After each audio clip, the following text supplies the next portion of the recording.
पूरे बेगूसराय की जनता जोश में है, सब लगी हुई है। अगर आपको नहीं देगी तब आप क्या करेंगे? हम मान लीजिए हाँ, हम जनसुराज पार्टी जिसको देगी टिकट उसके साथ हम लोग लगकर काम करेंगे। प्रशांत किशोर जी लगातार हर जिले का दौरा कर रहे हैं। इसी क्रम में आज उनका पदार्पण दिनकर की धरती बेगूसराय में हुआ है। बेगूसराय के बुद्धिजीवी जनता के साथ उनका एक कार्यक्रम है जहां जनता को रूबरू करेंगे, उनकी बातों को सुनेंगे और उनका जवाब भी देंगे। अगर लगेगा क्या कि बाहर से लेकर आए हैं तब आप क्या करिए? देखिए, ये तो पहले ही है, ट्रांसपेरेंट है, बाहरी कोई नहीं होगा। मटिहानी में बहुत बोले भी थे। हाँ, मटिहानी में रह रहा हूँ। बोलने के बाद क्या कुछ हुआ था सर? नहीं होगा क्या, जो समस्या है, मैं तो बोला कि 30 साल मटिहानी में क्या हुआ है कोई बता दे। जो 30 साल में कुछ नया काम हुआ होगा तो मैं उसके साथ लग जाऊंगा, उन्हीं के साथ में काम करना शुरू कर दूंगा। क्योंकि मैं जानता हूं कि मटिहानी में एक भी स्कूल नहीं बना, एक भी कॉलेज नहीं बना, ना पुल बना, ना कोई अच्छा अस्पताल बना। हमारे बीच डॉक्टर रंजन चौधरी हैं और क्या कुछ तैयारी हुई है? आज इतना भव्य स्वागत आप लोगों ने किया है, किस तरह से प्रशांत किशोर बेगूसराय में, क्या कुछ कहना चाहेंगे? प्रशांत किशोर जी लगातार हर जिले का दौरा कर रहे हैं, वहाँ के सभाओं को संबोधित कर रहे हैं। इसी क्रम में आज उनका पदार्पण दिनकर की धरती बेगूसराय में हुआ है और अभी जस्ट हम लोग उनके पत्रकारों से वो मुलाकात कर रहे थे, प्रेस वार्ता कर रहे थे।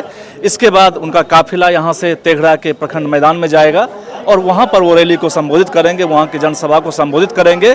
फिर शाम में उनका यहाँ पर पनहास गार्डन रिसोर्ट में उनका बेगूसराय के बुद्धिजीवी जनता के साथ उनका एक कार्यक्रम है जहां जनता को रूबरू करेंगे, उनकी बातों को सुनेंगे और उनका जवाब भी देंगे। यही कार्यक्रम है। हम लोग पूरे जोश में हैं, पूरे बेगूसराय की जनता जोश में है, सब लगी हुई है। कार्यक्रम की क्या भागीदारी है? आज कितने समर्थक के साथ आप पहुंचे? हजारों समर्थक पहुंचे हुए हैं और हमारा यहाँ जिम्मेदारी था मजबूती की है। हम तो कह रहे हैं हमारे हजारों समर्थक अभी तेघड़ा ग्राउंड में पहुंचे हुए हैं तथा यहाँ पर अभी हर हर महादेव चौक उनका स्वागत होना है। यहाँ हमने उनका स्वागत किया है बुके दे करके, गुलदस्ता दे करके, जो एक होता है, जो हम लोगों को औपचारिकता होती है। और बेगूसराय की धरती हमेशा से जो हमारे नेता उनका स्वागत करती आ रही है। और प्रशांत किशोर जी पहले भी आए हैं, आज फिर से आए हैं, हम लोग जरूर स्वागत में सब लोग खड़े रहेंगे। देखिए, आपके मटिहानी विधानसभा से आपने जो है लड़ने का जो है सोचा है और यहाँ पर मुझे देख रहे हैं कि गिने चुने जैसे आप और एक आध दो लोग हैं जो पूरे पंचायत घूम रहे हैं, मेहनत कर रहे हैं। अभी प्रशांत किशोर ने कहा है कि स्थानीय लोगों को ही मौका दिया जाएगा और जो है ये बाहर से जो है उम्मीदवार नहीं आएंगे। और आप लोगों को किस तरह से लग रहा है कि नहीं अब कुछ हो सकता है, क्योंकि जून जुलाई में जो है क्लियर हो जाएगा, तब कितना आसानी होगा आप लोगों के लिए? नहीं, देखिए, हम लोग अपना काम जनसुराज का जो सिद्धांत है घर घर तक पहुंचा रहे हैं, जनता के बीच जा रहे हैं, उसको देख रहे हैं, उनसे बातें कर रहे हैं।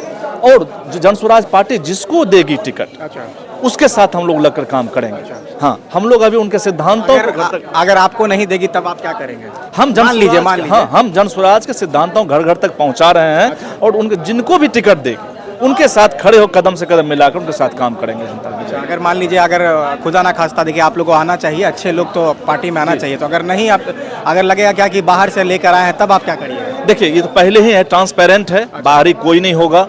स्थानीय लोग ही होंगे जो बेगूसराय में या बेगूसराय की धरती पे काम कर रहे हैं या यहाँ पर जीवन जी रहे हैं, वही लोग रहेंगे। क्योंकि ये पहले सिद्धांत में बना हुआ है। आप 99% गारंटी रखिए कि बाहरी लोग कोई नहीं आएगा। जो जिस विधानसभा के लोग हैं, उस क्षेत्र के लोग हैं, वहाँ की जनता से जुड़े हुए हैं, वही लोग वहाँ चुनाव लड़ेंगे। लगातार मुद्दे भी बहुत सारे हुए, इस बीच आप जनसभा लगातार करते रहे हैं, लोग मजबूती से काम कर रहे हैं, बहुत सारे बीच में कंट्रोवर्सी भी हुई, बहुत तर्क वितर्क की बातें हुई, क्या कुछ कहना चाहेंगे? देखिए, जब आप आगे बढ़ते हैं तो कंट्रोवर्सियां आती है, लोग कुछ पक्ष में बोलें, कुछ विपक्ष में बोलेंगे। ये लोकतंत्र की खूबसूरती है, जो आपके कुछ अच्छाइयां बताएं, कुछ लोग बुराइयां बताएंगे। हमको दोनों को लेकर के उसको समीकरण बना के चलना है। अगर कुछ बुराइयां तो उसको ठीक करके जाएंगे, अगर कुछ अच्छाइयां हैं तो उसको समेट करके जाएंगे। तो क्या लग रहा है अभी 24 के बाद जो है, अभी चुनाव 24 जो है आज के बाद जो है, किस तरह से और आप लोग आगे काम करेंगे? आज ये कार्यक्रम मेरा तेघड़ा वाला सफल कार्यक्रम होने के बाद हम लोग कल से फिर चुनाव मैदान में उतर जाएंगे और घर घर घूमेंगे। पूरा लगे रहेंगे? पूरा लगे रहेंगे। मतलब कितना समय निकाल के आप ये सब में निकलते हैं? हर रोज निकलते हैं? हर रोज निकलते हैं। सुबह शाम मेरा जनता के बीच में जाता है और दिन में भी जनता के बीच में ही जाता है, क्योंकि मैं डॉक्टर हूँ पेशे से, तो जनता लोग ही आती है, तो उनके दुख दर्द को समझता हूँ, इलाज भी करता हूँ। सर, आजकल कोट पैंट पहनना छोड़ दिए ना? नहीं, ये समय होता है, लोग को एक ऑब्जर्वेशन होता है, फीलिंग होता है, इससे एक अच्छा महसूस होता है, वाइब्स आता है, तो होना चाहिए। और ये जो है भारत की संस्कृति है, इसको हम लोग निभा रहे हैं। तो जैसे सोचते होंगे कहीं कोट पैंट पहन के जाएंगे तो बुझेगा बड़ा बाबू है ना? ना, ये भी नहीं सोच नहीं है, क्योंकि आदमी की पहचान कोट पैंट से नहीं होती है, उनकी बातों से होती है, उनके मुस्कुराहटों से, उनके कर्मों से होती है। कपड़ा मायने नहीं रखता है। कपड़ा एक हम लोगों का संस्कार है, हम बिना कपड़े के नहीं जा सकते हैं। ऐसा कपड़ा पहनो जो सौम्य हो, अच्छा लगे और जो हमारे मैक्सिमम जनता लोग जिस ढंग वेशभूषा में वैसे हम लोग वहाँ पर अभी बिहेव। क्या है संगठन में आप? अभी हम संगठन में अभी प्रखंड प्रभारी हैं और राज्य कमेटी के मतलब मेंबर हैं।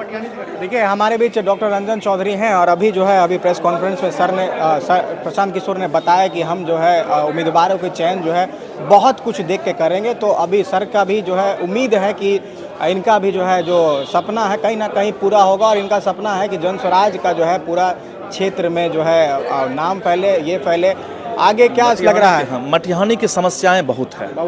मटिहानी में बहुत बोले भी थे आप। हाँ, मटिहानी में रह रहा हूँ। बोलने के बाद क्या कुछ हुआ था सर? नहीं होगा क्या, जो समस्या है मैं तो बोला कि 30 साल में मटिहानी में क्या हुआ है कोई बता दे। जो 30 साल में कुछ नया काम हुआ होगा तो मैं उसके साथ लग जाऊंगा, उन्हीं के साथ मैं काम करना शुरू कर दूंगा। क्योंकि मैं जानता हूं कि मटिहानी में एक भी स्कूल नहीं बना, एक भी कॉलेज नहीं बना, ना पुल बना, ना कोई अच्छा अस्पताल बना, ना वहाँ के मवेशियों की समस्याएं खोज, ना बाढ़ का कुछ समर्थक उनके कहते हैं डॉक्टर साहब कुछ पता नहीं है। अब लोग बोलने वाले बोलेंगे, वही जिनको पता है वही बता दे क्या क्या काम हुआ है, उन्हीं के साथ लग जाऊंगा। मैं तो बोल ही रहा हूँ, अब मैं कैमरे में जिम्मेदारी के साथ बोल रहा हूँ कि जिनको पता है वो हमको बताएं, मैं वही काम करने लगूंगा, वहीं जाकर काम करूंगा। मैं तो गांव-गांव घूम रहा हूं, उनके जो समस्याओं को समझ रहा हूं। तो मटिहानी बहुत पिछड़ा इलाका है और मटिहानी को बहुत आगे जाना चाहिए था। जितने लोग उतना लोग जनता ने विश्वास करके कि 30 सालों से लोग को जिता रहे हैं, तो बहुत आगे जाना चाहिए था। मटिहानी बिहार में पिछड़ रहा है, तो हमको उसको भी आगे बढ़ाना है, इसके लिए काम करना है। देख सकते हैं रंजन चौधरी थे हमारे बीच और इन्होंने जो है कहा है कि अब आज के बाद जो है ये जन स्वराज की जो है ताकत और बढ़ा देंगे, क्योंकि जिले के जो है यहाँ पर आज मुखिया आए हुए हैं पूरे, यानी कि प्रशांत किशोर आए हैं। उसके बाद इनको जो है काफ़ी ऊर्जा मिली है, जहाँ पर अब जो है ये तैयार हैं और मटिहानी में जो है चलने के लिए। और क्योंकि अप्रैल, मई और जून केवल 3 महीना बचा है अपने अपने क्षमता को साबित करने के लिए, क्योंकि 3 महीने में जो है अपनी अपनी क्षमता दिखानी है कि कौन कितना भारी है और किस तरह से ये रणभूमि में और ये जो है ज़बरदस्त लड़ाई में किस तरह से ये लोग मजबूती से खड़े उतरेंगे। इसी के साथ आप देख रहे थे FOB न्यूज़, मैं कुमार सानू सहयोगी ऋतिक के साथ।